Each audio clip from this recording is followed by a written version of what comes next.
Hey Matt, thanks so much for being patient. So I am going to show you here how to do problem number 23.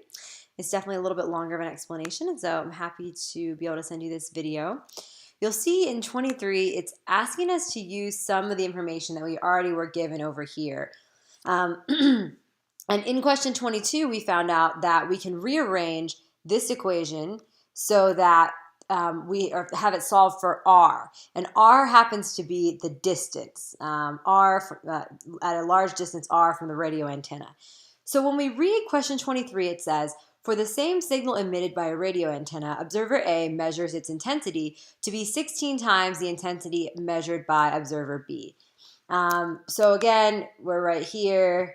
We have the signal right here. Oh, wow, this is weird. Screen recording thing I've got here. So A is much more intense than B because A is way closer to the signal, right? And then they're asking the distance of observer A from the radio antenna is what fraction of the distance of observer B from the radio antenna? So they are definitely telling us the difference in intensity, right? It measures to be 16 times more intense. So we write out the equation that we found earlier. So we had r squared is equal to p over 4 pi intensity. And this happens to be really useful that we already set it up this way because r is the distance, and that's what they're asking about in question 23. So we're like, oh, perfect, we can use this original formula here, but actually it might be nice if we can just use the one we already solved in the previous problem. This one definitely builds on, and you definitely get more points for having figured this piece out the first time just because it helps you go a little faster. So we know that the distance is represented by r squared, and it's equal to this formula right here. And they tell us that A is 16 times more intense than B, right? So B is like 1 time, and A is like 16 times more intense. And since they are asking for a ratio here, the way we then set it up is like it's 16 to 1, right? Like if you say, there's like 4 girls to every 3 boys, it's like 4 to 3. So here we have 16 to 1.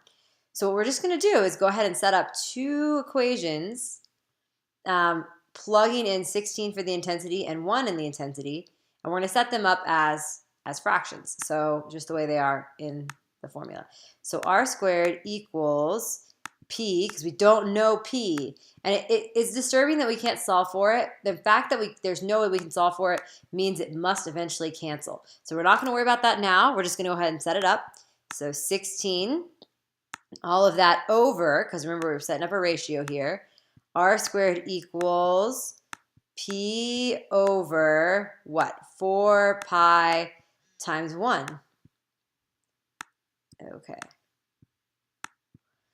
All right, so with that out of the way, now we're trying to figure out, can we make this look like something more manageable? And in fact, we absolutely can. One of the first steps we can take to make it look more manageable is to take the square roots and also to get rid of the fraction in the denominator. So let's actually do that first. We know that when we're dividing a fraction, it's the same as flipping it and multiplying it. So it's the same thing up here. We could multiply by 4 pi times 1 over p. So then this piece would cancel out because when we're dividing, it's the same thing as flipping and multiplying. So we're getting rid of all of this. Okay, we know r squared is equal to these things up here.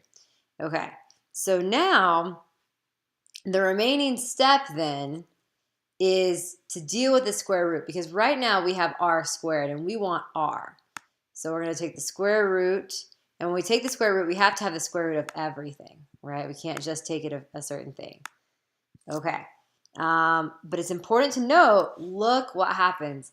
We've got several things that cancel. This p cancels, this p cancels. Whew, that's a relief because we weren't sure how we were going to solve for p, but we don't need to because it does in fact cancel. The 4 pi cancels, the 4 pi cancels here. So what you're left with, and when you take the square root of r squared, you get r equals, and what's left? The p is gone. What's left up top? Just the square root of 1, because everything else up top is canceled. What's left on the bottom? Actually just the square root of 16. All right, so grabbing a different color here. We know that r is equal to the square root of 1, which is 1, and the square root of 16, which is 4.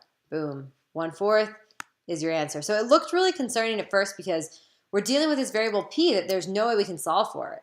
And we know that then it's going to have to cancel out. And what they gave us was the intensity. They gave us 16 times, 1 16 times the other. So 1 16, 1's 1.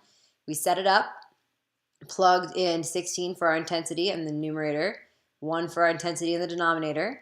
Then, we had a fraction within a fraction, so we had to flip and multiply. Then we had to solve for r to find the distance, which is what they're asking for in the original problem. So for that reason, we took the square root of everything. That's when we said, hey, look, we can cancel out a lot of this stuff. And then when we took the square root of 16, we got 4. Took square root of 1, we have 1. 1/4 is our answer. The answer is A. All right, please let me know if you have any questions about this. I'm happy to talk to you about it more.